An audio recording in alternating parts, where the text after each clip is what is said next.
Would you like me to? No, that's not the right one. Yeah. This is not? No. Which well, one then is go yours? to the next one because it's got the wrong. What do you mean next one? Switch to the next. Just go to the next slide. Oh, okay. Give me 1 second. That's fine. But we're going to want it with all the. Brianna, Yes. are you there? Yes. Where are you? I think you just need. Oh, here it is. Okay. I can hear you. I can see the screen. The Okay. screens. Okay. I just wanted to make sure. Amy Newell is joining us. There should be a little spot. Amy There is you an go. alumna of the Spring Europe community, and Neela Chipokati is an alumna of the Spring Global Civil Society community, and both are attending here to also listen attentively to Susan's presentation. Susan, it's all yours. I'm just going to ask you for the clicker. Absolutely. So I'm delighted to talk with you this evening. I'm going to speak by myself as briefly as possible so that we can get to the Q&A. I already know that you're good at Q&A, and with most audiences, that's the most interesting part. Your professor has asked me to introduce myself a little bit.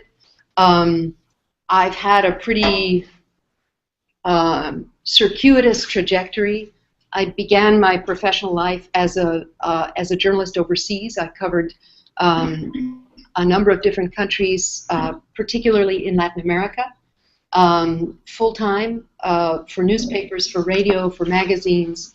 I was in Central America, for example, quite a long time ago when there were wars there.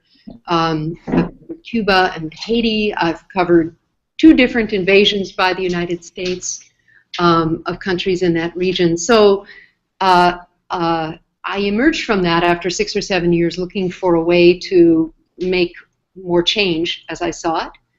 I spent a year inside the New York Public Library at 42nd and 5th Avenue working on an exhibition and book about poetry. That might have made as much change as anything else.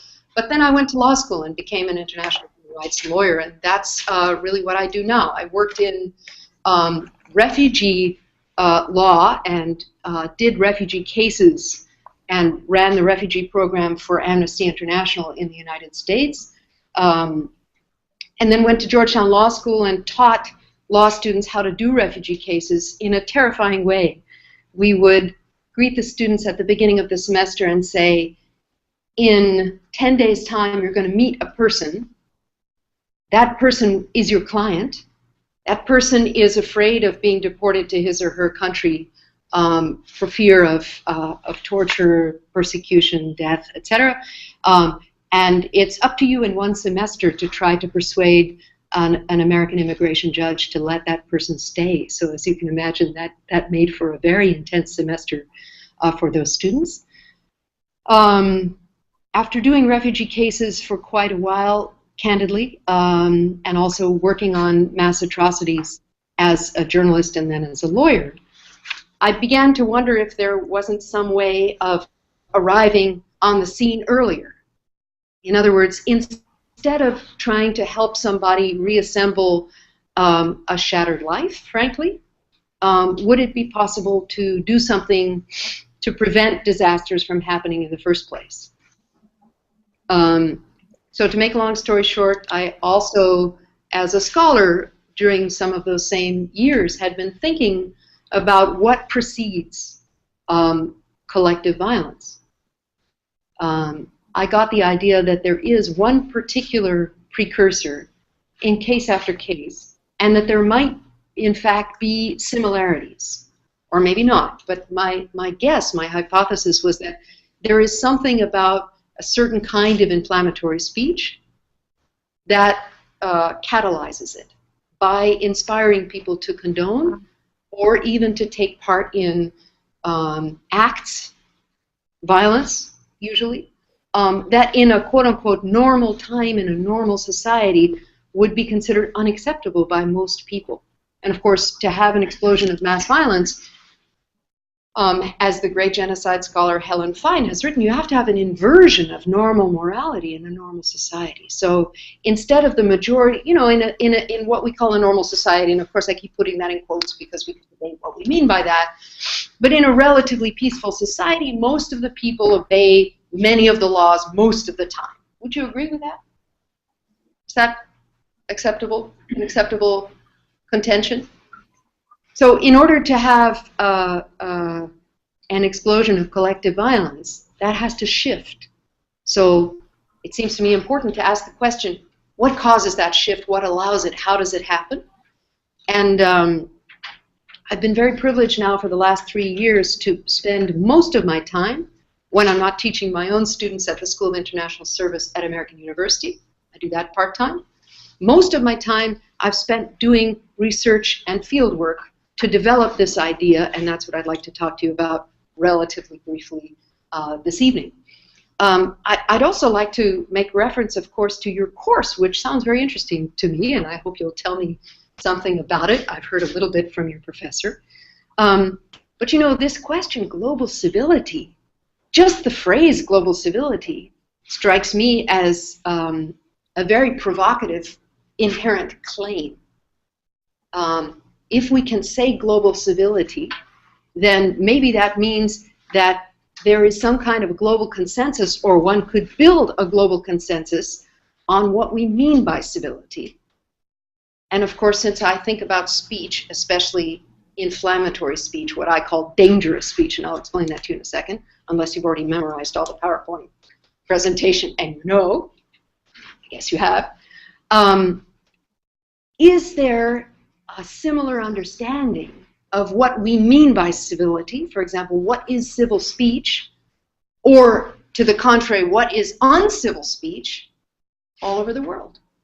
Could you build a consensus? And now I'm going to ask you a provocative question related to the help for which I'm going to ask you when we get to the Q&A. I've had several grants to do the work I'll describe to you briefly for the last 3 years. I'm just finishing 3 grants, and thank God I've got another one for the next 2 years. It's now focusing particularly in part on dangerous speech online. Why? Because as you might understand, if you've been following this news, companies like Facebook and Twitter have a pretty keen interest in inflammatory speech online. Why? Does anybody know? Why would Facebook and Twitter be especially interested in inflammatory speech online now? Okay, you're studying too hard to read the news. Yeah? I'm not sure if this is... No, go for it. They're a vector of it. It can happen on... Absolutely. There's tons of lovely speech and, frankly, abominable speech on each of these platforms. And what I was thinking of is that just in recent weeks, in fact, activists in several countries, including this one, have very angrily denounced both Facebook and Twitter for permitting certain forms of speech on their platforms. In a couple of the cases I'm thinking of, it was really violent, vicious, personal, misogynist speech and threats of rape. So the companies are daily making literally thousands of decisions about speech. They are, in fact, I wrote in a piece, in an article in the aftermath of the innocence of Muslims. You all heard about that video clip, I imagine. You know, I wrote with a colleague, Rebecca McKinnon, that no one in the history of the world has ever had so much power to regulate speech, to regulate human speech. No government. You're welcome to argue with me about this. But I'm convinced that there is no government and no other authority anywhere in the world with as much power to regulate human speech as Google, Facebook, or Twitter. Okay, we can put all 3 of them together, and then I know it's the case. But you could make a pretty good case even for just one of those companies. So in any case, that is to set up the question, or the questions that I'd like to ask you in terms of your course. If you were Google, for example, or Facebook, could you come up with a set of rules with which you would instruct your staff about when to take down a website, for example? Or if you were Facebook, could you instruct your staff coherently and consistently about how to respond to a particular kind of post? Or would you have to have a lot of different rules for different countries and different normative communities around the world? So I'm going to give you about 20 minutes, half an hour to solve this question, to solve the problem. Tell me, and then I'll tell them. Okay. So inflammatory speech is singular opportunity. What do I mean by that? I did, in the first year of these 3 years of concentrated research on this topic, study quite a lot of cases of explosions of collective violence in many different countries and many different historical periods. And I studied the inflammatory public speech that preceded those events, those eruptions. I did become convinced that such speech precedes those eruptions in many, many cases, although not all, and I'm happy to talk to you why I think it doesn't always happen, and that's a real opportunity. If you want to prevent something and you can find something else that happens quite consistently beforehand, then you have an opportunity in several respects. Number one, at a minimum, you might have a good early warning system, right? A canary in the coal mine. You might be able to detect this sort of speech and say, oh, we'd better pay attention to that country or to that region of that country. That's one. Number two, if you could interfere with the process, the social process that this precursor is carrying out, then you might be able to at least diminish, if not prevent, violence. And number three, if you fail at that, then at least you could come along after the fact and punish people who you think are responsible for catalyzing this mass violence. So it's in those three senses that I think this particular subset of hate speech or inflammatory speech presents a remarkable opportunity, and I do think that is a global opportunity, or an opportunity that can be seized on a transnational and international level. Sorry, Please. just to clarify, by inflammatory speech, do you also mean, let's say, an uprising from the people, maybe going to a violent route, they're trying to collect themselves and overtake the government or something like that, or where you actually use, or then do you define what you mean by inflammatory speech? Or I will. I think that I will answer your question in the next 3 slides or so.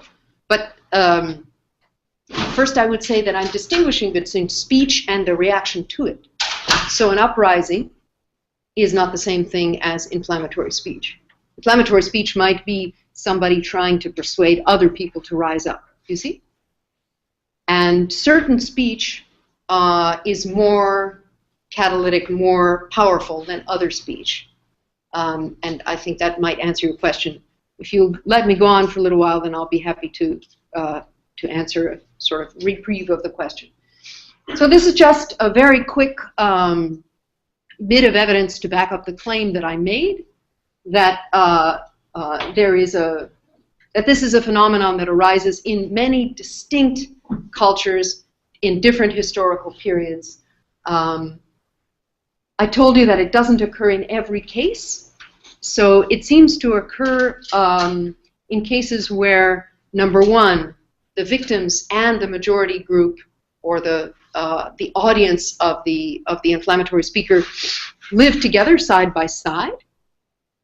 Sarajevo is, of course, a classic example, and one might easily theorize that this speech is necessary precisely because, in most cases like that, different populations have reached some sort of a comparatively peaceful coexistence.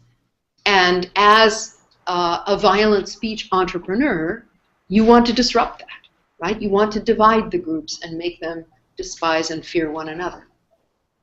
If instead the populations are already geographically separate, as in the case of Sudan and Darfur, then you might not need to carry out that process. You see that?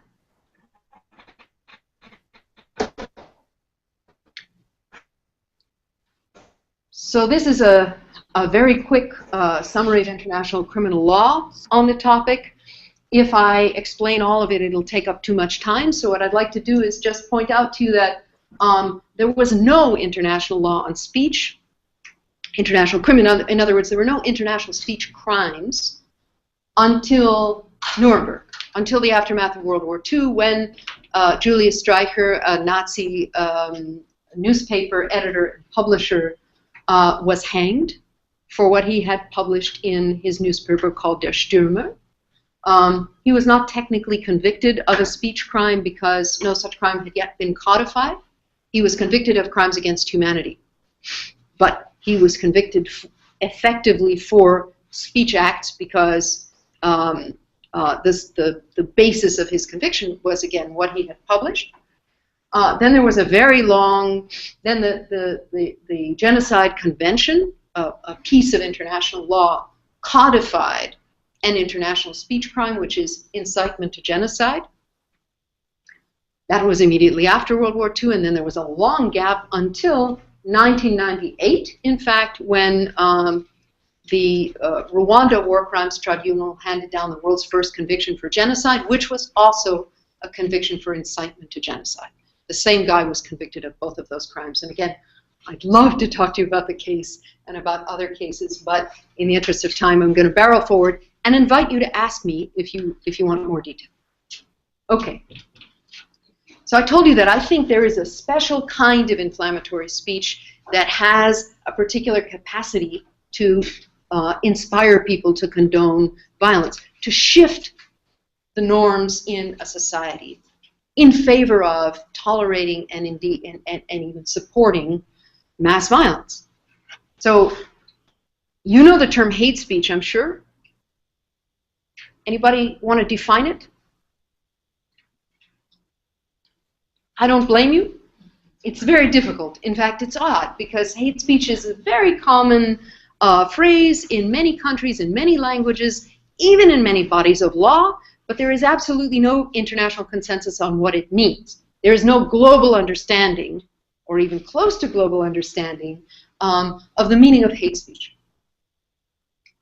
We know it's a bit like what Justice Potter said about pornography. I know it when I see it, right? I know it when I hear it. I think that there is a subcategory, a subset of hate speech, a smaller, more specific category that I have given the name dangerous speech, because that speech, in my view, has this special capacity to inspire groups of people to tolerate or take part in violence against another group or groups. And so here it is defined, it's communication that may help catalyze mass violence, as you see, by moving an audience to condone such violence. It is a much smaller category than hate speech. That's important for a number of reasons. One of them is that freedom of expression is tremendously important, must be protected, even and maybe especially in situations where there is a risk of violence. Can you think of why? Why is it really important to protect freedom of expression? Yes? Because governments who seek to suppress freedom of expression will always gladly take upon the opportunity to suppress that speech if they claim that it will incite violence. Absolutely, absolutely. I wish you'd been with me in Kenya 3 months ago when desperately trying to make this argument to the Kenyan government, which, like many governments, and by the way, it's one of the reasons why I don't like the term hate speech. One is that it's so poorly defined. Another is that government after government after government seizes the opportunity to prosecute who for hate speech? Whom? Sorry. Pardon? Opponents, exactly. They're political opponents. So that's bad. Number two, freedom of expression is a fundamental human right, international human right. So I'm a human rights lawyer. I can't run around promoting something that would suppress a basic right, even if there isn't any other justification. But there is even a third one, which is that if you don't allow people a peaceful means of expressing their grievances, whether you think those grievances are legitimate or not, what happens?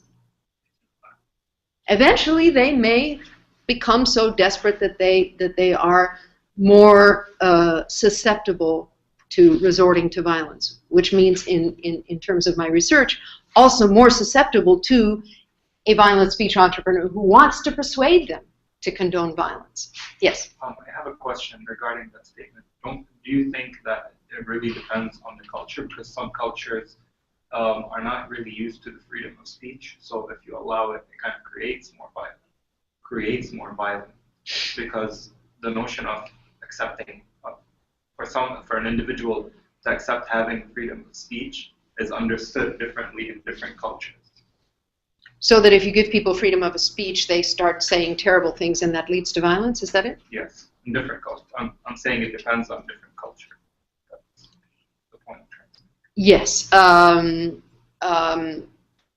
I'm so tempted to start discussing specific cases with you, and I'm afraid that would take a while. It is true that in countries like, let's say, the former Yugoslavia, where you had an authoritarian central government that restricted many human rights of the population, including the right of speech, often that authoritarian central government also kept various different minorities, let's say ethnic or religious minorities, in check, so to speak. In other words, they weren't attacking one another in groups. And we can mention many countries in which when you remove the authoritarian central government, repressive central government, now there's this pesky democracy and pesky freedom of speech, and people are running around and saying whatever they want, and they start killing one another.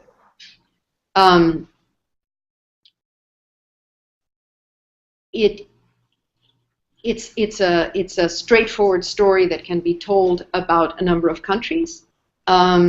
However, first of all, the lid that was kept on by the authoritarian regime usually resulted in torture and death of quite a lot of people. So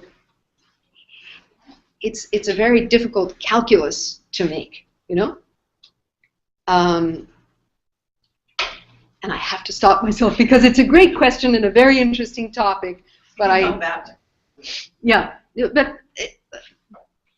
And then there's a very interesting book, Amy Chua's World on Fire, which discusses an interesting theory related to this. But again, I have to not describe it, otherwise I won't get through the presentation. Yes. Can I ask you? Can I ask you a question about? Ask me a question, and if I would like to punt toward the Q&A, as I've already done a couple of times, I will go ahead. Please tell me if we've read them, but it's specifically about this in theory. You said in the previous slide that, and correct me if I'm wrong, but that one way to avoid the dangerous speech into turning into the violence is to keep these groups separate. Is that correct? Did I say that? Maybe it was the previous slide when you were talking about the specific cases like with Yugoslavia. Oh no, what I meant is that inflammatory speech is less prevalent in cases of massacres or genocides where the populations were already separate, like Darfur. And I'm hypothesizing that the reason why you don't find a lot of inflammatory speech in Khartoum, for example, before the massacres and genocide began in Darfur, is that the Sudanese regime didn't really need it. It didn't need to bring the majority Sudanese population on board anywhere near as much as, for example, the authors of the genocide in Rwanda needed to get some critical mass of Hutus on board because they were there and were watching it. The same with Nazi Germany. Can I ask you a question about the dangerous speech now? And I would advocate that what's happening in Syria I would love to discuss that. That one I would ask you to hold until I just get through defining dangerous speech, and then we'll sort of all be on the same page. Okay. If you all keep asking such terrific questions, then I can't resist them, you know. It's not my fault. Okay. So there's this sub-speech. And then, really, as I've already said, I think there are two possible opportunities for violence prevention. I think I can skip this. This is a little description of my own research and how I've approached this problem. Well, okay, I can't resist. I'm a scholar, but also a human rights advocate. I want to try to do something. And so I started to think, well, if this dangerous speech really does have the catalytic effect that I think it has, then it would be great to, as I said before, to interfere with the process that it carries out. And then the question is, how could you do that without curbing freedom of expression, since I'm very convinced that that's important. So that's a bit of a trick, right? How do you interfere with speech without repressing speech? So what's the obvious way if you want to stop speech? What would you do? If you want to stop my speech, for example. Yes? Well, don't look at the slide. If you just wanted to stop me from talking, what would you do? Pardon? Turn off the microphone. Turn off the microphone, except I don't even have a microphone, the poor things. What else could you do? Pardon? Start heckling, absolutely. So you might speak more loudly than me. That would be providing an alternative source of speech that the rest of the class might listen to then instead of me. What else? Please. Created diversion. So it's like not speech, but That's another way of working with the audience, trying to distract the audience, either get them to listen to somebody else or to pay attention to something else, right? You're all very nice people, so you're not saying what I'm sort of fishing for. Yes. Put me in jail! That's what governments always do. Don't you guys want to work for a government? You have to start thinking a little bit differently then. So you want to stop speech? You put somebody in jail. What do you have to do first if you have some rule of law before you put somebody in prison? That's usually the crime. Indict me, prosecute me, law, right? Okay, so you can use law to try to shut up the speaker. What else could you do? Get nastier. Yes, exactly. You kill the speaker. You want to shut somebody up? Kill them. Now, Karen doesn't want to work for them. Evidently not. Well, or maybe yes. I don't know. I won't opine. I'm not going to get further in trouble. Is that going to work? Why not? By the way, has the United States done that lately? Ish? Ish Manning. Well, he's not dead. Have we assassinated anybody for speech lately? Yes, al-Awlaki, Anwar al-Awlaki. We killed him with a drone, basically for speech, possibly for something else. Pardon? This government is now... That's a stretch. That's a stretch. That's what the administration first said. Now they're saying something a little different. In any case, okay, we can debate that. But that was one of the reasons. Absolutely. Okay? We bombed a television station in Serbia during the war, for example. Killed 9 people. It didn't stop the station from broadcasting for more than a few hours. In any case, that's one of the options. Does it work? You said no. Why not? Because other people are do it. I mean, you're not fixing the problem. It's just Other people might speak, but what about the speaker himself? What about al-Awlaki? Did we shut him up? Yes. If that was the purpose? like probably had. How come? Why not? Why didn't we shut him up? Yeah. Well, you did shut them up. Inspire, stop, cease to exist. What's that? Inspire, the magazine you published, cease to exist. What about the After being Boston? Mark Converfield. What about the Boston bombers? I mean, that was bad issues, but there were not further, there wasn't further issues. I mean, I guess it's the nature of speech now and the fact that we have instant access to everything that's ever been written is, I guess, if you're going to kill somebody, you also have to just destroy everything they've ever done. Online. Right. Good luck with that. Okay. So, and if you prosecute somebody, like, say, Martin Luther King, put him in jail. Successful? Not so much, often, right? So what I'm trying to get at rapidly is that going after the speaker isn't necessarily going to solve your problem. You guys have added some very good reasons why not. You've also suggested some very interesting ways of instead working with the audience. Instead of trying to work with the speaker, you can work with the audience by presenting, by adding another source of speech, by distracting the audience. I've got one other idea. So amplify alternative sources is one of the that was your suggestion, yours, I think. You can try to discredit the speaker. That's pretty tough, but it's an interesting idea. And then I have another idea, which I've started to test, which is inoculate the audience. I'm borrowing an idea from public health, which is to say, what if you could persuade people, what if you could train people to be less susceptible, to pay less attention to an inflammatory speaker or a violent speech entrepreneur? That would be great. Because incidentally, you also might be teaching a form of civility as you do that, and of more constructive use of freedom of expression, et cetera, et cetera. Do you have a question? I just have a comment there, and I think that's really an interesting idea or strategy, because now with the advent of social media and so many different forms of instant communication, so many people are, finding a platform for inflammatory speech that we're almost, I feel myself becoming just inoculated is the word to it, or just immune to it, because there's so many people shouting, it's not as insightful. You can also argue that we are all exposed to a lot more, or we can be exposed to a lot more virulent, awful speech, because this is another theory I have cooked up. We are now able to listen, metaphorically or literally, to the internal speech of other human communities. Doing a bad job of sticking to the PowerPoint, but I can't resist telling you this. It's a fundamental, in my view, it is a fundamental human experience for a leader of a community, to speak to his or her own, usually his, of course, his soldiers, his clansmen, his family,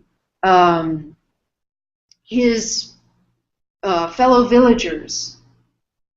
And when a leader speaks to his own, to us, there are words for this in so many languages. The way we speak to our own, there's a special language. There are special words. There are special cultural cues.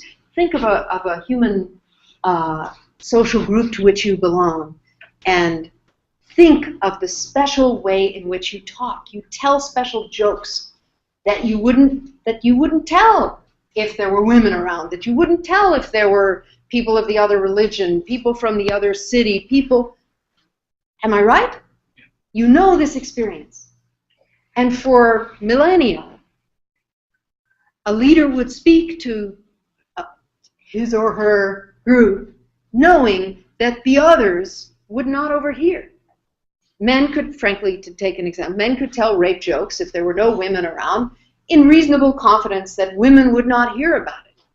Now guys put up a Facebook page with rape jokes, and sometimes women do find that page, and then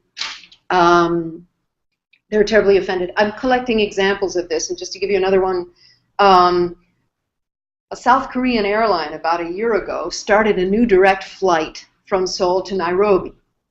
So in Korea, in Korean, they did a little ad campaign, of course, and the ad campaign said, "Come and experience the primitive energy of Kenya." That's really offensive to Kenyans. But of course it's okay because it was in Korean in Korea, right? Right? What do you think happened? They have to stop that ad campaign completely. Yeah, why? So I haven't really into that. Exactly, it's 2013 or it was 2012, and so somebody translated it from Korean and got some members of the extremely active Kenyan blogosphere and online community to become aware of it. Kenyan blogosphere lit up and they complained vigorously to the South Korean airline, which first responded, you want to guess?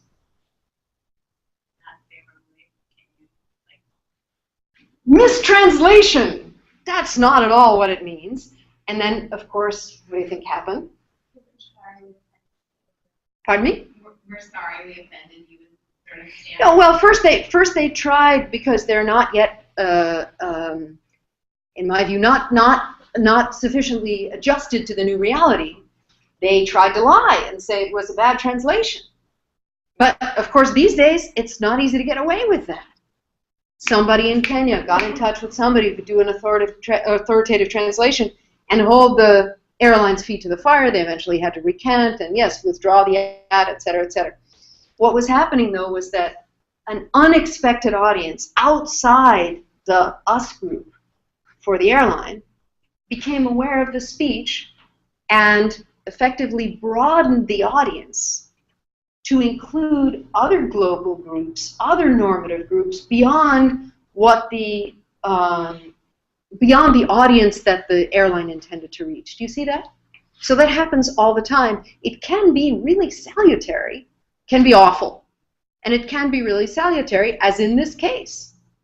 The Korean ad agency and airline learned a lesson. Okay, so I've come up with a pretty simple framework to distinguish dangerous speech from the larger category of hate speech and from other speech. It's based on the idea that there are only 5 criteria with which you can gauge the dangerousness of a particular active speech. I use the term active speech, borrowed from the philosophy of language. And it, of course, doesn't refer only to words. A photograph can be an active speech. It's any form of expression. Okay? And the first 3 of these criteria, I came very late to the party because Aristotle identified them. And then I added only 2 more.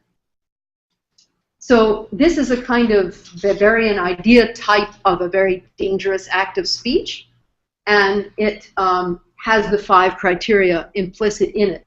So the first one is the speaker. You know that if one person addresses a particular audience, the audience may not pay any attention.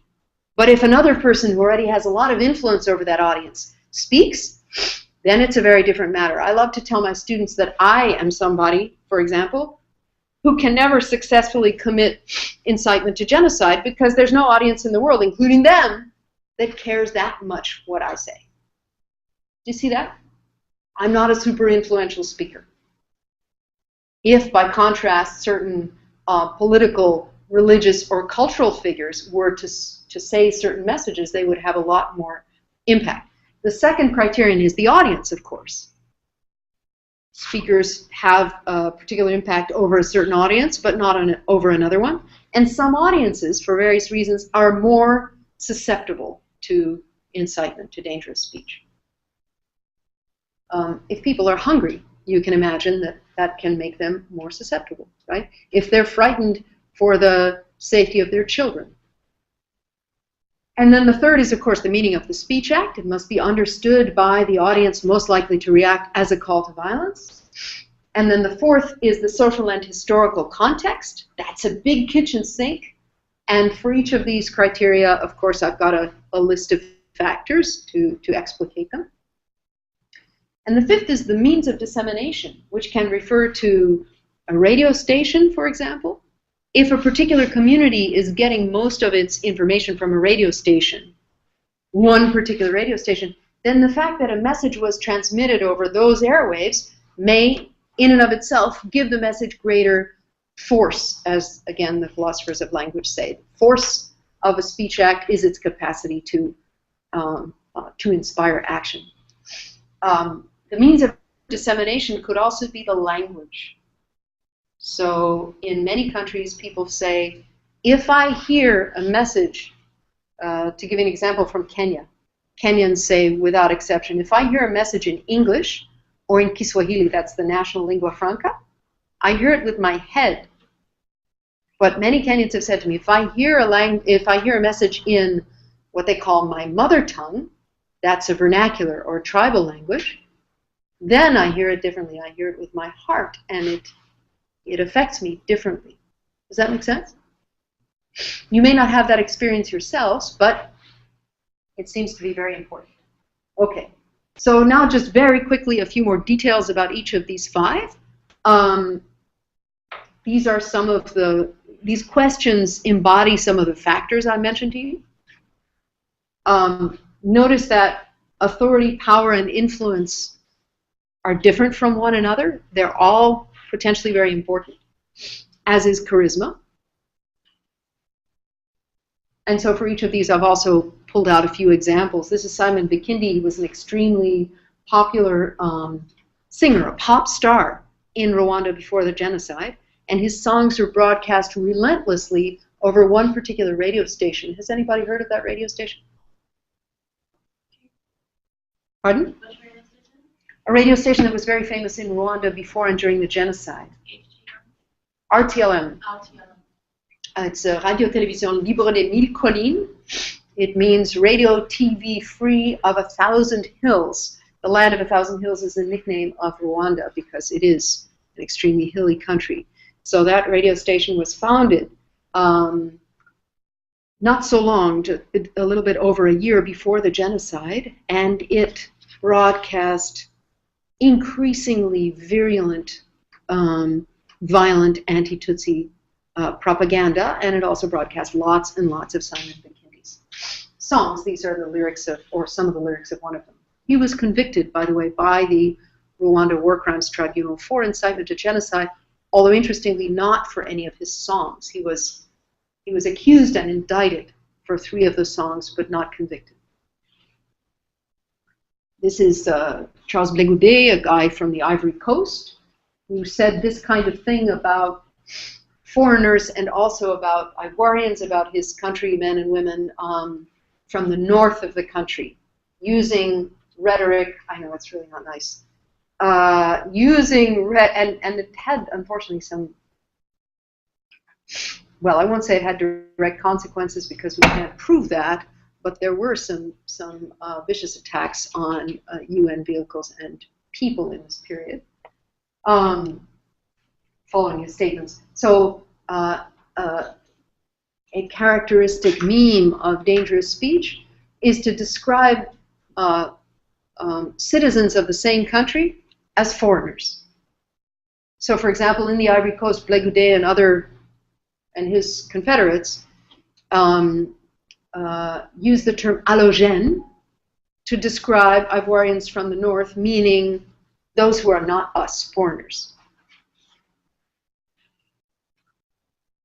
And then this is a little bit more detail on how you might evaluate the susceptibility of an audience.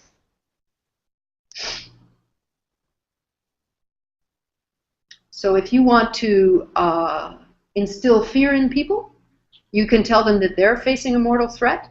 If you want to be even more effective, you tell them that their children were threatened or will be threatened.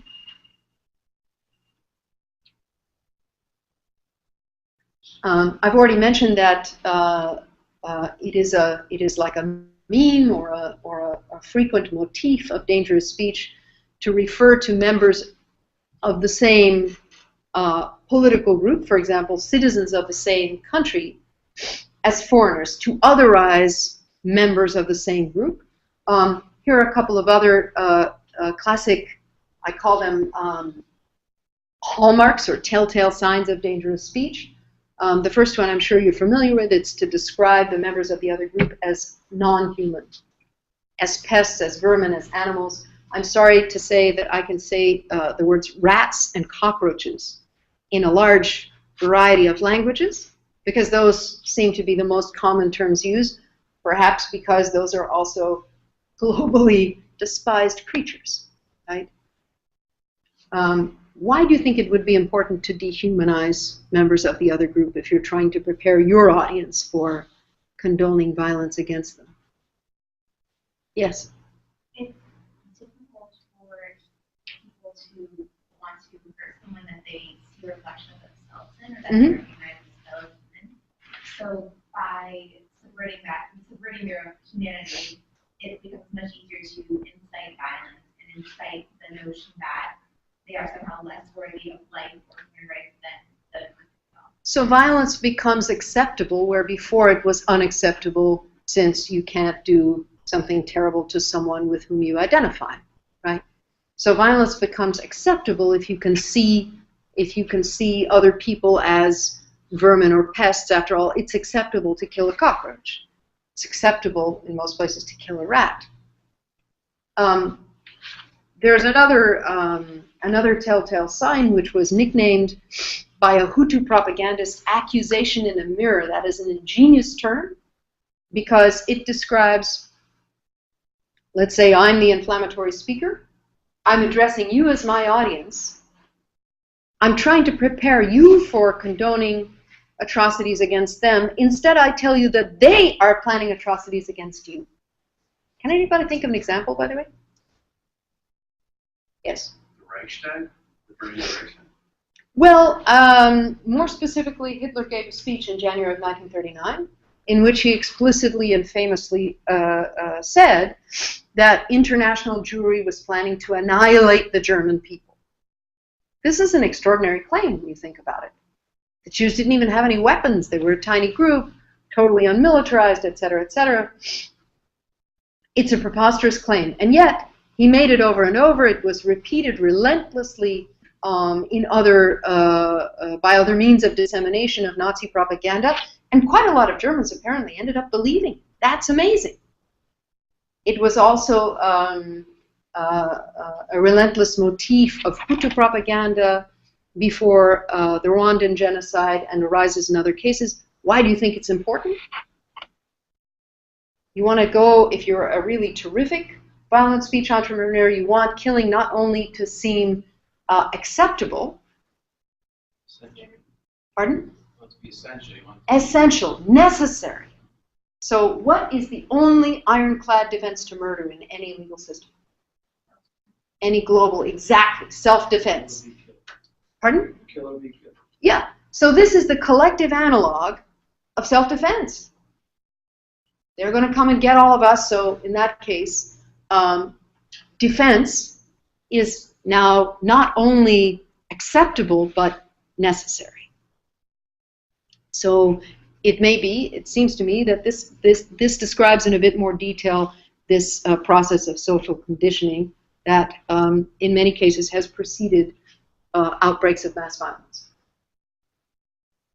This is Wojciech Šešelj. He is still being prosecuted by the International Criminal Tribunal for the former Yugoslavia. And this is unfortunately typical of some of the things that he said before and during that war. Rat d'égout means sewer rats. That's this title here. So a few questions about, just to elucidate social and historical context. Recent outbreaks of violence following other speech acts is especially important because it puts both speaker and audience on notice that this is not just a joke.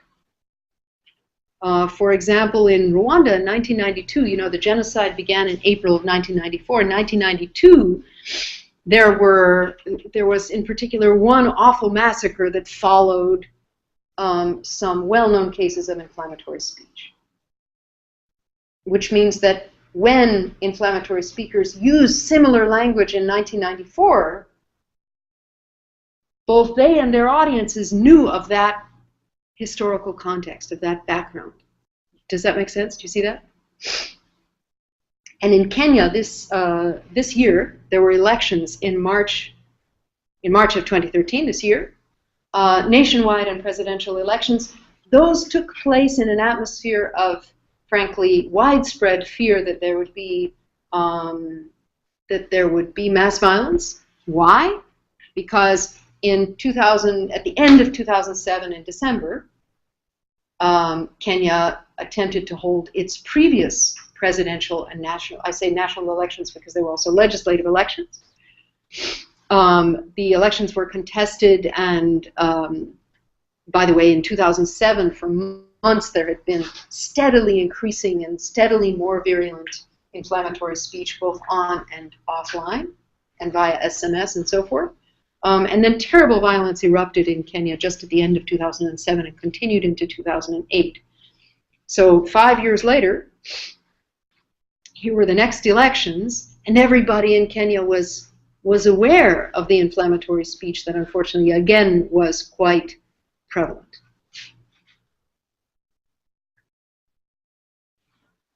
This guy has died now. I can't say I'm sorry based on what he did, which is a lot, including lots of speech like this. So again, a few more details on how to analyze the means of dissemination. This is Joshua Rapsang, notable because he is one of only 4 Kenyans who are being prosecuted for their alleged role in the so-called post-election violence in 2008, in which more than 1,000 people were massacred, and 500,000 people were displaced from their homes, many of whom still have not been able to return. So what was Arap Sang's role? He was a radio broadcaster. He's not accused of killing or even attempting to kill anybody. What he did was to speak on the radio and perhaps organize people. But again, a large part of his indictment is purely speech. He's been indicted by the International Criminal Court, and so this is likely to be the first big speech case at the International Criminal Court. So what to do with all of this? One thing you could do is try to monitor for dangerous speech, which is what I was about to say we did. I didn't actually do the monitoring. I was privileged to take part in an extraordinary, completely path-breaking project in Kenya, and 2 organizations really called Ushahidi and called iHub Research, put together a monitoring system, and for 9 months already, they have been scouring the Kenyan online world, online spaces, looking for examples of hate speech and dangerous speech, collecting them, and then classifying them using a modified version of the dangerous speech framework into 3 categories. Merely offensive, kind of an ironic category, mildly dangerous, and very dangerous. They collected more than 4,000 examples of dangerous speech, and frankly, as the election drew near, we began in September of 2012, and as the months passed and the election got closer, the number and the severity. Thank you. I was going to use a juicier term, but that's better. Of the dangerous speech got worse, and so then we mounted another project called Nipe Ukweli, which means, loosely translated, give me truth, designed to encourage Kenyans to refute dangerous speech, because another characteristic of dangerous speech that I haven't mentioned to you is that it's almost always false. Think about that. It's almost always a lie. So if you could convince people to speak out against it, refuting it, discrediting it, that might be another powerful method. We found a Kenyan guy who was already doing this, who was tweeting, refuting dangerous speech. So we chose some specific examples of what he had tweeted and worked to persuade other people to do something similar. Quite a few people did do that in Kenya during the elections. We don't know whether it's related to our efforts, but it was striking. It was striking on Twitter how when someone sent out an inflammatory message, often there was a kind of spontaneous community policing. Other people would say, let's remember that we're all Kenyans, let us keep the peace, and so forth. One problem for the moment with monitoring is that it's very labor intensive and expensive because we have been doing it with humans. One of the projects that I'm pursuing now in the next couple of years is to try to figure out how to automate it, how to use computers to do it, at least in part. I'm almost done, so let me just get to the end and then we'll do nothing but Q&A. So this is the Umati project. I'm going to gallop through this very quickly. These are the months from October to March. March was the election itself. As you can see, the incidence of hate and dangerous speech arose quite dramatically. This is a very surprising finding, at least from our perspective. People didn't try to hide their identities, even when they were posting some of the most awful stuff. So you probably can't see these, but these are various different categories of online speakers: a blogger, a journalist, a politician, a public figure, etc. This is an identifiable speaker. And as the months passed, the number of identifiable speakers, instead of going down, went up. This is not to say that they were actually using their own name, but that they were very easily identified. Bless you. This is dangerous speech on Facebook. 1,032 examples. This is dangerous speech on Twitter. That doesn't mean Kenyans are not using Twitter. There were two presidential debates in Kenya for the first time ever. During the first one, that was the #1 trending hashtag on Twitter worldwide, speaking of global. Can you imagine? A Kenyan presidential debate displaced every other hashtag for not terribly long, but there were millions of tweets. Unbelievable. So it's not that they're not on Twitter, but that for some reason there's a tremendous difference in the way dangerous speech appeared on these two platforms. So needless to say, that is something else very interesting to study. Is there something special about the architecture of a particular interface that makes people behave or not? And then here are some further research questions. I think, yeah, that's it. Whoop. Oh, come on. Can I open this up again?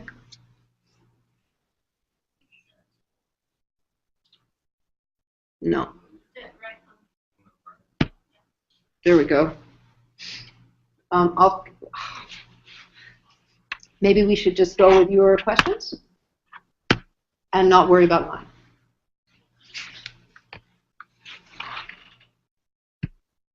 Okay. That's a few extras. Yes, you've been waiting patiently. Yeah, it was in reference to what you were talking about, the monitoring efforts. Mm-hmm. So what I'm kind of interested in is how do you identify like the speech that might potentially lead to violence versus the ones that are mildly offensive, and also kind of that distinction between there's that moment where you could still stop it, where it could not actually be inciting violence, it's just mildly offensive speech, and then it escalates, and by that time it has a following, and they can kind of afford to say things that are much more, I guess, violent. And I don't know if that makes sense, but I feel like you don't have an immediate violence in the speech necessarily. It starts with things that are more gradual, and then by the time that it gets to the point that it is actually inciting violence, there is like a following around. In every case I've looked at, there's certainly a gradual increase in number of cases and also in virulence of the language.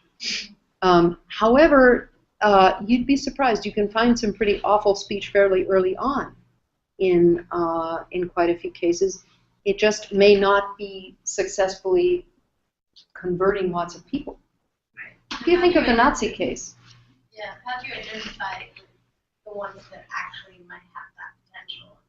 Because I imagine if you tried to stop every single offensive speech online. We did it with this framework. There were teams of monitors with the thankless task of sitting in front of computer screens looking at sites and blogs and comment sections and Facebook pages and so forth, and they would ask themselves, is this speaker particularly influential? If so, why? Who's the audience for this speech as far as I can tell? Is this audience particularly susceptible? What about the speech act itself? would it be understood by the audience most likely to react as a call to violence? You know, inciting speech is quite often not explicit. It can be elliptical, it can be coded, it can use special jargon. And so that's why our teams of Kenyan monitors came from 7 different tribes and were natives in 7 different languages. In fact, Ushahidi hired some counselors for them because it was a devastating experience for them not only to be reading all of this awful speech, but to be sitting next to one another, so that the Luo monitor became aware of what Kikuyus were writing about Luos and vice versa. So just to give you an example, she said to me, you know, it really changed the way I think to see that there was somebody posting, you know, that he wanted to bag at least 5 Luos as if he was going to go duck hunting. And that's just one not particularly notable example, I'm sorry to tell you. But to finish answering you, so there were a series of questions on the coding sheet. What about the influence of the speaker? What about the vulnerability of the audience? What about the meaning of the Speech Act? What about the social and historical context? And what about the means of dissemination? And just to follow up, because this is more in the context of our class, this is like a local solution and you applied it in Kenya. Do you think this is something you can replicate in other countries? That's exactly what I am hoping to do in the next 2 years. I'd like to replicate it in another country that is similarly situated, that has experience with dangerous speech, that is at risk of collective violence, and I'm particularly interested in elections because, as you might imagine, inflammatory speech tends to increase before and during elections in many countries. So some of the countries I'm thinking about are India, Myanmar, Burma, Nigeria, and some others. In fact, it would be, I'm in fact burning with desire to do this in another country, because then we would have, now we've got one unique, extraordinary, although discouraging data set, right? So we can look at that data set and try to identify characteristics of that speech. I'm thinking, for example, of trying to do some natural language analysis and computational linguistics and so forth using software. So we might be able to identify some characteristics, but then we don't know if they're special to Kenya or characteristic of dangerous speech. Once we've got a data set from Myanmar and another one from Kenya, you know. Yeah. Yes. The thing that I found interesting in those inflammatory speeches is that it's not the fact of creating the word, or it's how it is entertained or maintained within a given society. I take the case of Ivory Coast, where child labor, he created so many hateful words that, and it's used today in common language every day. Even the little kid will use that, like a rebel, immigrant, or not Ivorian, non-Ivorian. It's become part of people every day. Well, it was an invention only a few years ago, after all, right? Yes, and the fact that the more those words goes have different stages. When it becomes acceptable, somebody has to bring a new word which is much more stronger, and it's great much more division when people are carrying out those words. And the old one who are maybe getting people frustrated become acceptable in the society. And by the end, you kind of find people can then say a word without using one of those words in the common day or everyday life. Absolutely. One of the aspects of this that is both fascinating and very challenging, in my view, is that language is not at all static, right? The meaning of a word changes rapidly. And you are giving examples, as I understand it, of language becoming less inflammatory. And then, of course, I pay a lot of attention to the opposite. So just to take one example, I told you I can say cockroach in lots of languages. One of them is Kinyarwanda, the national language of Rwanda. Inyenzi means cockroach. It was a very potent and awful word during the genocide because it was used to refer to any Tutsi, very often as part of a call to kill them, including children, infants, and so forth. However, does anybody know how that word was coined to refer to Tutsi people? In the late 1950s and early 1960s, the Rwandan Patriotic Front, a guerrilla force seeking to overthrow the government in Rwanda, began launching raids from across the border, various different countries bordering with Rwanda, as a matter of fact. And like many guerrillas, they would conduct their raids at night. And then, because Rwanda is a small country surrounded by lots of borders, it wasn't so hard for them to flee back across the border before light. So they were nicknamed Inyenzi. Why? What's that? Yeah, exactly, because cockroaches come out at night and then run away when it's light. So at that point in the early 1960s, the term Inyenzi was being used to refer to armed guerrilla fighters with the explicit goal of overthrowing the state. So if at that point a Rwandan leader said, we must protect ourselves against the Inyenzi, or the Inyenzi are trying to attack us, defend yourselves, that was a legitimate political statement. However, the word gradually evolved. Its meaning evolved until it referred to any man, woman, or child who was Tutsi, principally referring to people who were totally unarmed. And if at that point you say you have to defend yourselves against the Inyenzi and wipe them out, then of course that's a completely different thing to say. So that's just one example of the migration of the meaning of a word in the painful direction. But it's exactly right. The other thing is, of course, words have different meanings for different audiences.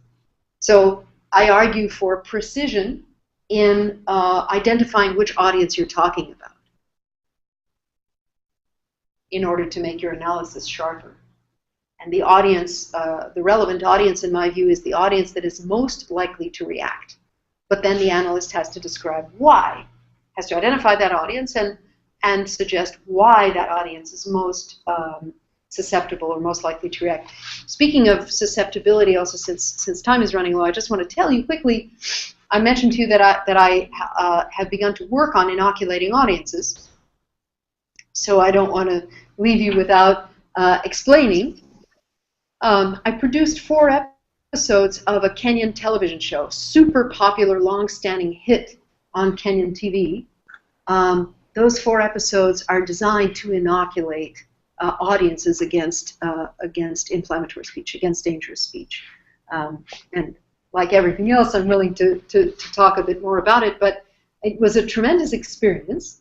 And I persuaded an expert at evaluating the impact of media programming from the Annenberg School at the University of Pennsylvania to evaluate those programs. So she's done that, and the preliminary report looks pretty good. Which is intriguing because it seems to me human rights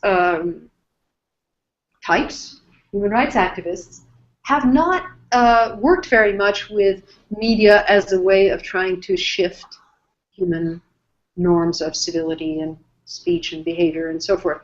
Public health is a field that, by contrast, has done an enormous amount of working with media to try to change human behavior.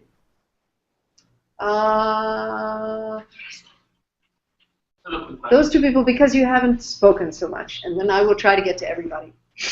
Yep. My question. I'm so sorry. I know that you're dying to ask it, but I wanted to call on your neighbors first. Oh, no, Oh, go ahead. Doesn't matter. We'll get to everybody.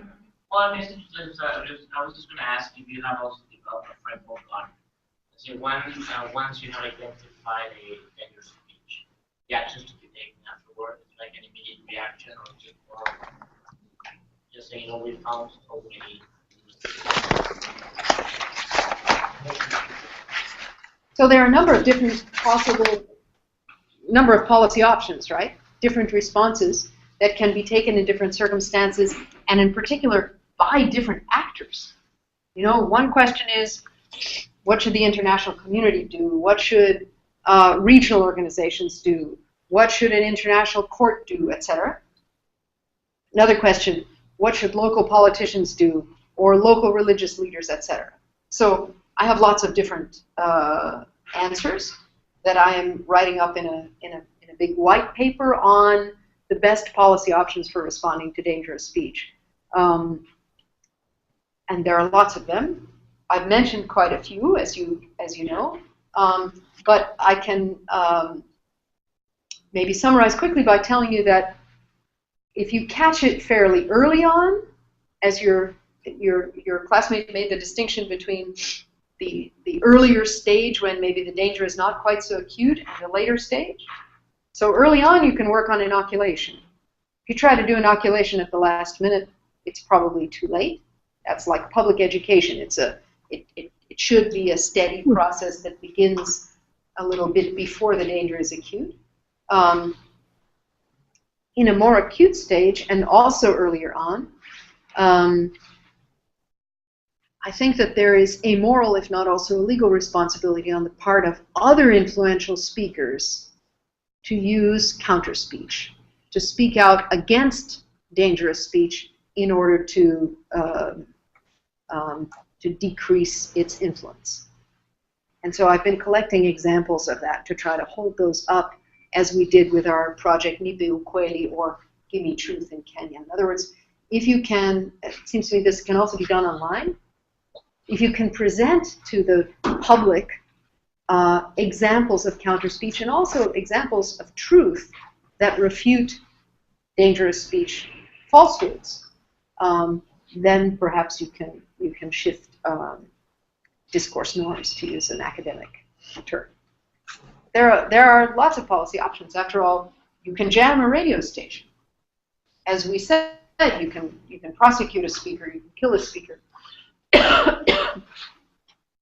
You can present another source of information. And in fact, there's a whole sort of cottage industry of putting up good, objective radio stations as sources of information in places and human communities where they don't yet exist. So there's some very interesting NGOs and even UN and government projects that have done that. For example, in Darfur. So there are two more questions that I don't want to miss. I'm actually just visiting my sister, so just visiting the class today. One of the questions that I had is in terms of dangerous speech versus violent speech. It's one thing that I kept thinking of is the dangerous speech kept referring to speech that leads to violence. But what about on the flip side where the speech, to me, comes like speech can be violent inherently in itself. So the speech that causes self-harm, so for bullies on a smaller scale, on the individual scale, or like Charles Manson or cults, that the type of speech is so influential it causes the people listening to them do harm on themselves or to create a sense of devaluing where they then walk into these dangerous situations because they did believe that they also. Where does kind of that fit into this framework where it's not much a call to for other people to create harm, but to create harm on themselves? So it's like speech that creates self-destruction. Where like a bully. That's a tremendous question. I haven't looked at that. Maybe because I began, from the perspective of quite large episodes of collective violence, and of course Manson and Jim Jones and so forth are certainly cases of collective violence. But not quite on the scale of some of the genocides I looked at. Obviously, that doesn't mean it's unimportant, That's a great idea. Thank you. I will look at that. Yes, please. I was just going to ask you about the situation where been so long before, but it seems to be kind of more like a stagnant, simmering idea of dangerous speech.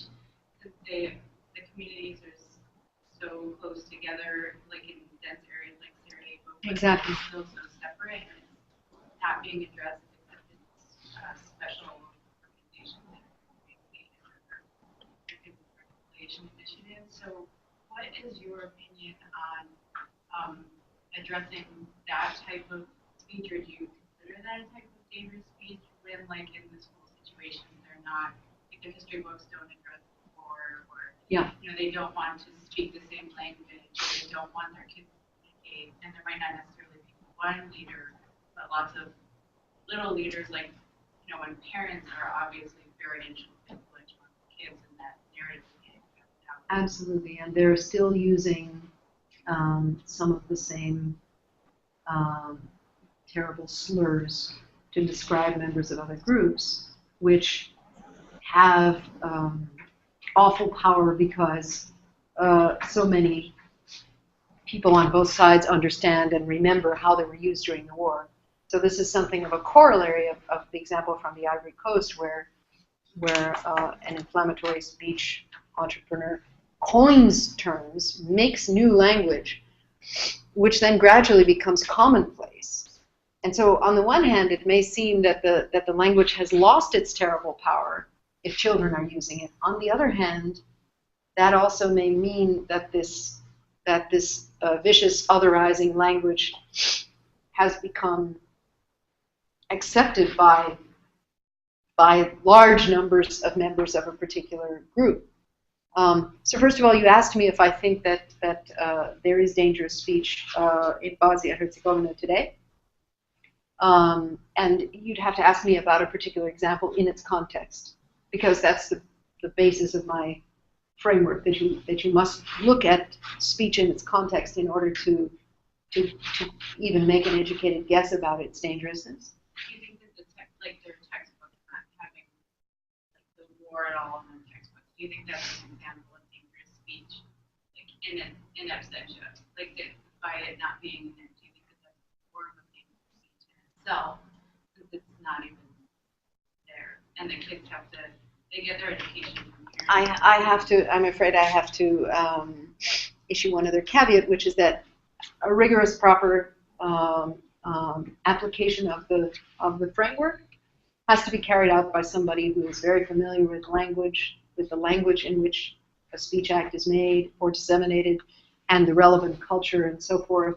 You know, the framework asks for a really quite rigorous analysis, and I don't know the language, and I don't know enough about you know, the countries and the communities involved to conduct that analysis. I wouldn't say that it's possible that an omission constitutes dangerous speech, but it seems very difficult. Because for one thing, in order for an act of speech to be dangerous speech, it has to have a meaning that is clearly understood by a particular audience. So you could certainly say that omission has a substantial effect on the children reading the textbooks and maybe on their parents and so forth. But it isn't clear that it has a particular meaning. Does that make sense to you? Yeah, but it's a wonderful question also. And there's probably a whole new field to be developed, which is analyzing speech post-conflict for its effect either in diminishing the likelihood of a new conflict or, unfortunately, increasing that likelihood. Yeah. Before you started the presentation, you spoke about how Facebook and Twitter are growing channels for dangerous speech and how the volume keeps going up. Well, of course, I'm sorry to interrupt you, but all speech is increasing at an insanely rapid rate on Facebook, Twitter, and Google. Exactly. So dangerous speech on a global scale. Right. So my thing is that I think that perhaps for them to police that and monitor that might be too big of a task. Or what do you think? It's mathematically impossible. So then, therefore, do you think that civil society plays a role as far as policing? And then I do. My thought was that perhaps they could just make reporting easier, which I've heard they've actually started to try to do. That's exactly. And then not only inoculating as far as, you know, not being susceptible to dangerous speech, but also to raise awareness and education about reporting and influencing reporting as far as civil society. So, I mean, that's just... I'm grinning because that's what I'm trying to persuade them to do. To increase, to make reporting easier, but also to educate their users about what to report, why to report particular forms of speech, why a given company feels that certain forms of speech are unacceptable versus other forms that are offensive but nonetheless acceptable. These lines are terribly difficult to draw. They struggle to draw them, especially, by the way, on a global scale, right? Because language that is inflammatory in one country is completely innocuous in another one. Then going on that, like, do you think that there'd be like a universal set of morals, like as far as certain things, like when you're provoking death and violence, I mean, that's pretty much should be universal. When you're saying go kill this set of people, I mean, do you think there's some things need to be addressed on a global scale and then other ones on a local? Do you think that there's a way to kind of get to that international level where we can say, hey? It's tough because, you know, in the United States, our law is an extreme outlier. Worldwide, it is the body of law that that protects offensive and even inflammatory speech much more than any other legal system in the world. So first of all, that makes things a little sticky for these three companies that I mentioned that are all based in the United States. We have a strong presumption against any kind of regulation of speech, even if it's inflammatory. And even if it incites to violence, except in specific cases, under a famous case called Brandenburg. One of the most brilliant American scholars on the First Amendment and on hate speech, Robert Post, has made what I think is a fascinating argument with respect to trying to come up with global norms for this. And that is that there are only basically two reasons for regulating. He uses the term hate speech, so I'll concede a little and use it. One is what he calls consequentialist. That means you regulate hate speech or any other kind of speech because you think it's likely to lead to another outcome that you don't want. For example, what? Mass. Pardon me? Massacre. Yeah, massacre, genocide. That one is pretty easy because there is a very strong global consensus against genocide. We have a United Nations Convention for the Prevention and Punishment of the Crime of Genocide. You're not going to find anybody anywhere who will, in public, defend genocide. So in fact, we have also in that same convention the codification of the crime of incitement to genocide. That raises a lot of questions about what incitement to genocide is, but it's clear in that case we have, as a global community, we have criminalized a certain kind of speech, not because of its inherent characteristics or its content per se, but because of what we think it leads to. That's the consequentialist basis for criminalizing speech. Then there's a second basis, according to Post. In almost every country in the world except this one, well, even here we have a couple of exceptions. That is because we are convinced as a normative group, as a bunch of people who adhere to the same religion or have the same history, etc., that there is something morally wrong or normatively wrong with saying something. Like what? Give me an example. Kill these people, something like that. Pardon me? Kill these people, something like that. That's not what I'm thinking about. I'm thinking of rules within specific groups, human groups, against using speech in a certain way, because that group has got a norm against it. Depicting the Prophet Muhammad, taking the Lord's name in vain. Can you think of some others? Probably because you come from this very globalized, American society. But all over the world, there are all kinds of rules against saying certain things that are very severely enforced, sometimes by law, sometimes by convention. The catch is that, as Post points out, there isn't any global consensus on any such rule, right?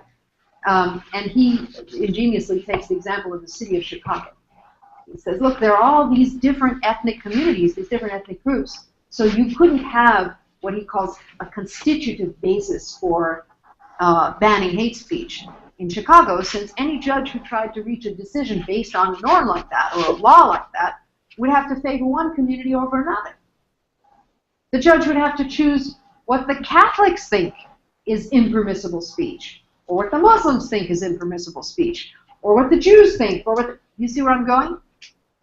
So I think that Post's brilliant idea can be applied to the international, global scene in the sense that I think it's impossible to come up with a constitutive basis for criminalizing speech that could be a global norm, since we have too many different cultures with different ideas about what speech is inherently bad. Globally, I believe, we can only come up with consequentialist regulation. We can say, we will not allow this speech globally or on a multinational or transnational basis because it is likely to lead to this other thing on which we do have consensus. Does that make sense? Yeah, absolutely. So that would, But that's me applying Robert Post to international law. that would cover incitement and genocide. That's a consequence. That is undoubtedly consequentialist Does that cover regulation. incitement and terrorism? Yeah, I don't see why not. Incitement to terrorism, by the way, is not quite codified in international law, but it has been described. The obstacle is that nobody agrees on what terrorism is, but that's a problem for another day. Yes? How do you deal with applying this to the international when we all agree that there's a consensus against genocide? But what about the cases, many cases, I think, in which it takes sometimes decades for someone to recognize that they genocide, that there was a genocide in a country? How do you deal with applying this conversation, because it leads to this, but we say this doesn't exist, this hasn't existed. People like me try to draw attention to genocides, ideally before they happen, never mind as soon as possible after they have happened. So you saw, for example, in Rwanda, the US government tried very hard not to call that a genocide, but was eventually pushed into doing so relatively quickly compared to some previous genocides. So you raise an important point, but I think there's already been some progress made in that direction, and we have to keep going. Maybe last question. Yes, you said that the hate speech sometimes has only given society, but sometimes I feel like it's evolved in the neighboring communities. If I take a case of Ivory Coast, those words that were being used in Ivorian society, now you hear them more often in Burkina, in Mali, in Guinea, even the conflict in Mali. Most of those words come from that, those coming from the north, the Fulani, and those from the south. So it's the trouble and the zone in the community, we start using those words to trouble. If you take the case of Kenya, you'll notice that those words are being used also in neighboring countries. Absolutely. Most of those communities, sometimes they have some of the same community in another language country or the neighboring country. This is a tremendously important factor. It's like, what I was telling you about this idea regarding overhearing the internal speech of other communities.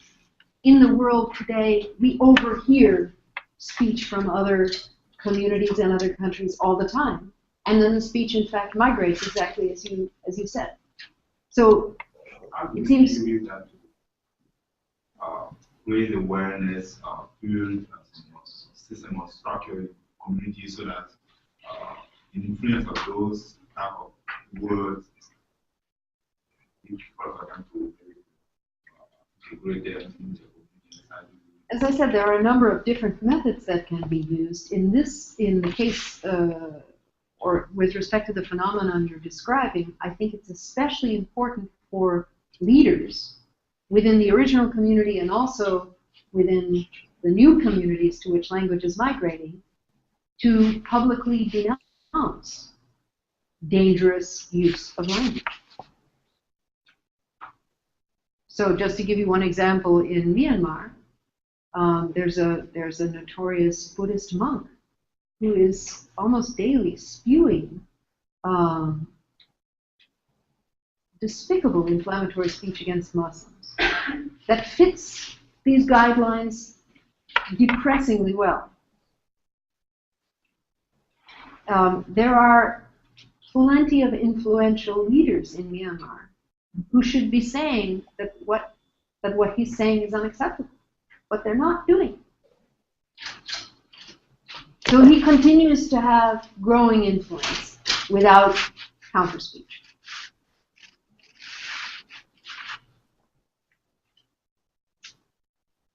And then I would say one more thing, which is, again, based on this idea that it's a process. The danger becomes more and more acute. It gets tougher and tougher to denounce Blé Goudé as time passes. Is that right?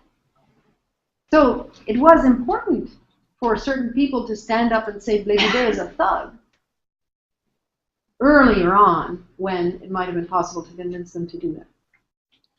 It's easy when Blé Goudé starts insulting people, creating that fire of hatred for foreigners.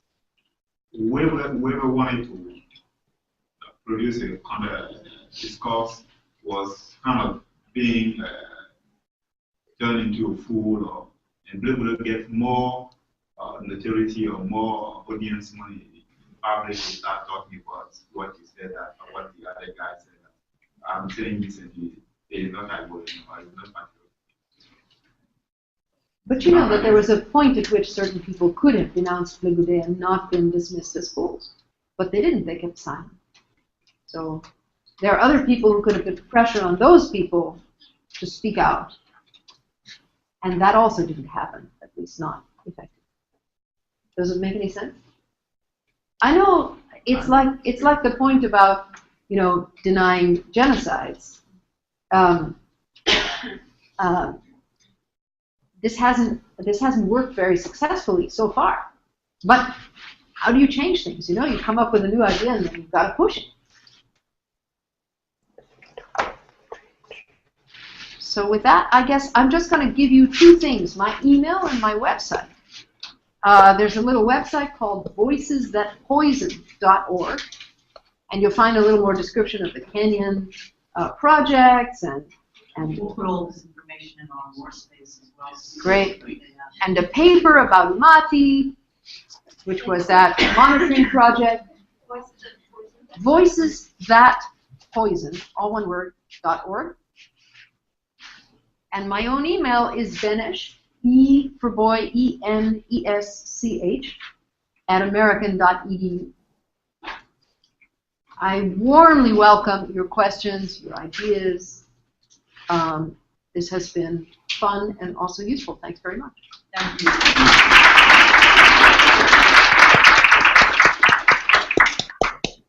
And actually, before we depart for this evening, Amy Newell has taken part in Sophia.